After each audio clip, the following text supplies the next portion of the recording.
আছে। তাহলে যেমন আমি একটা সামান্য ইউনিয়ন পরিষদ বুঝাই, সেটাও যে ইউনিয়ন পরিষদ কাছে গ্রাম থেকে একটা চেয়ারম্যান ক্যান্ডিডেট থাকে, আমার খামার চেয়ারম্যান ক্যান্ডিডেট থাকে, বা কুকুর বাড়ি চেয়ারম্যান ক্যান্ডিডেট, মেয়াগাছার মানুষ কিন্তু অবশ্যই চিন্তা করবে যে ছেলে আগে ভোট ওকে দিতে হবে, যা হয় ঠিক কিনা। তাহলে আমরা বগুড়ার মানুষ ভোট দেবো, তাতে আমাদের কোথায়?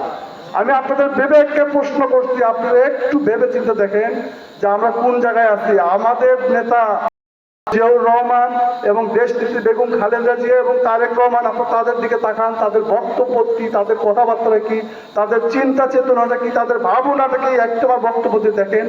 তারা কি এখন পর্যন্ত কোনো দলের বিরুদ্ধে কিন্তু উল্টোপাল্টা কথা তাদের মুখ থেকে শুনছেন?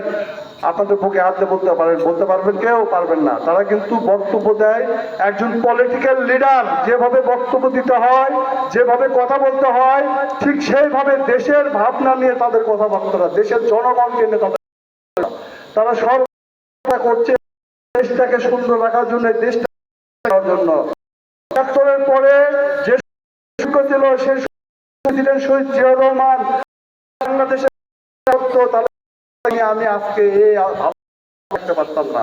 ওই সময় ক্ষুধার জ্বালায়, এটা আমি বলছি না, এটা ইতিহাস বলছে। তাই আমি বলতে চাই, চেয়ারম্যান হিসাবে আপনাদের কাছে থাকবে, অন্যান্য তাদের প্রতি আমার উদাত্ত আহ্বান থাকবে, আপনারা আর যাই করেন না কেন আপনারা দেবেন এবং বিপুল ভোটে সদর ৬ আসনের এমপি হবে তারেক রহমান, যিনি হবে বাংলাদেশের প্রধানমন্ত্রী। আমি অনেক লং সময় হলে বক্তব্য দিচ্ছি, যেহেতু আমার প্রধান বক্তা এসে গেছে।